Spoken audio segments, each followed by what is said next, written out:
ತರಗತಿ 8 ವಿಷಯ ಸಾಮಾನ್ಯ ವಿಜ್ಞಾನ ಪಾಠ 7 ಲೋಹಗಳು ಅಲೋಹಗಳು. ಮಕ್ಕಳೇ, ನಾವು ನಮ್ಮ ದೈನಂದಿನ ಜೀವನದಲ್ಲಿ ವಿವಿಧ ಲೋಹದ ವಸ್ತುಗಳನ್ನು ಬಳಸುತ್ತೇವೆ. ಲೋಹದ ಪಾತ್ರೆಗಳಲ್ಲಿ ನಾವು ಅಡಿಗೆ ಮಾಡುತ್ತೇವೆ. ಅದೇ ರೀತಿ ಸುಂದರವಾಗಿ ಕಾಣಲು ಚಿನ್ನ, ಬೆಳ್ಳಿಯಂತಹ ಲೋಹಗಳಿಂದ ಮಾಡಿದ ಆಭರಣಗಳನ್ನು ಬಳಸುತ್ತೇವೆ.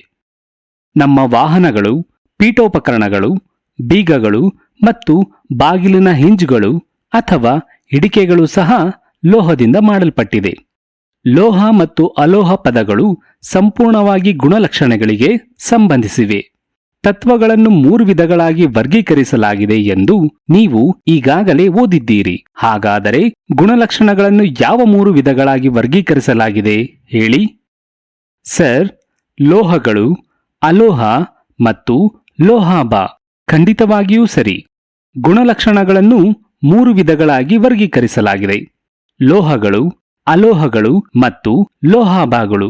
ಸರಿ, ಈಗ ಹೇಳಿ, ನಾವು ದೈನಂದಿನ ಜೀವನದಲ್ಲಿ ಯಾವ ಲೋಹಗಳು ಮತ್ತು ಅಲೋಹಗಳನ್ನು ಬಳಸುತ್ತೇವೆ?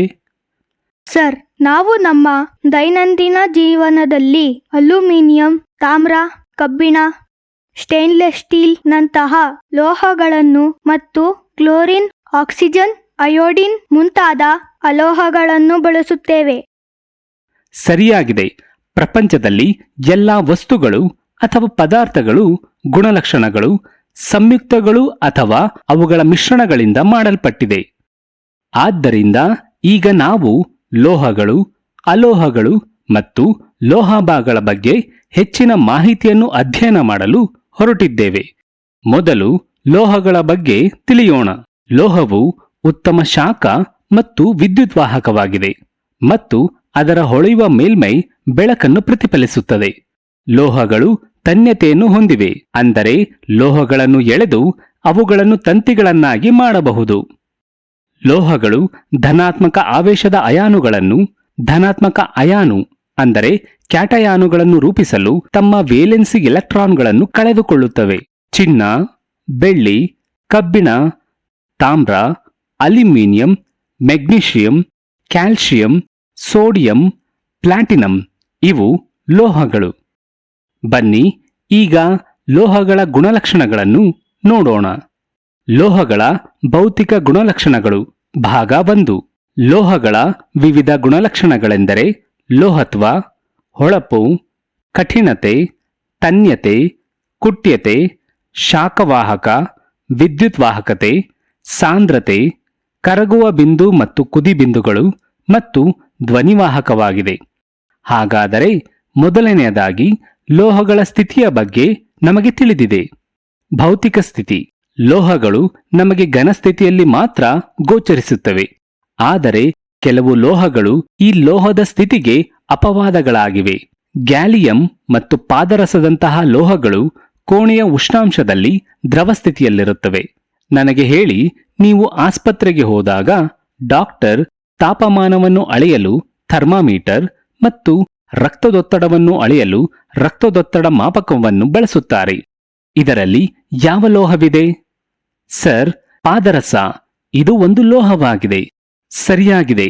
ಥರ್ಮಾಮೀಟರ್ ಅಥವಾ ರಕ್ತದೊತ್ತಡ ಮಾಪಕ ಟ್ಯೂಬ್ನಲ್ಲಿ ಒಂದು ಬೂದಿಯಂತಹ ಬಣ್ಣವನ್ನು ಹೊಂದಿರುವ ಹೊಳೆಯುವ ಲೋಹವಾಗಿದೆ. ಅದೇ ಪಾದರಸ. ಇದು ದೇಹದ ಉಷ್ಣತೆ ಅಥವಾ ರಕ್ತದೊತ್ತಡದಲ್ಲಿನ ಏರಿಳಿತಗಳಿಂದ ವಿಸ್ತರಿಸುತ್ತದೆ. 2. ಹೊಳಪು, ಲಸ್ಟರ್. ಸುಣ್ಣ ಅಥವಾ ಬೂದಿಯಿಂದ ಉಜ್ಜಿದ ಲೋಹದ ಪಾತ್ರೆಯನ್ನು ನೀವು ಎಂದಾದರೂ ನೋಡಿದ್ದೀರಾ?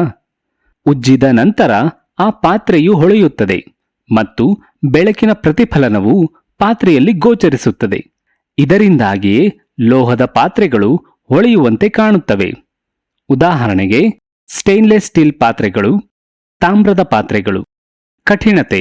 ನೀವು ಅಲ್ಯೂಮಿನಿಯಂ ಮತ್ತು ಸ್ಟೀಲ್ ಪಾತ್ರೆಗಳನ್ನು ನೋಡಿರಬೇಕು. ಈ ಪಾತ್ರೆಗಳು ತುಂಬಾ ಕಠಿಣವಾಗಿರುತ್ತವೆ. ಸಾಮಾನ್ಯವಾಗಿ ಲೋಹಗಳು ಮೃದುವಾಗಿರುವುದಿಲ್ಲ. ಲೋಹವು ಕಠಿಣವಾಗಿರುತ್ತದೆ.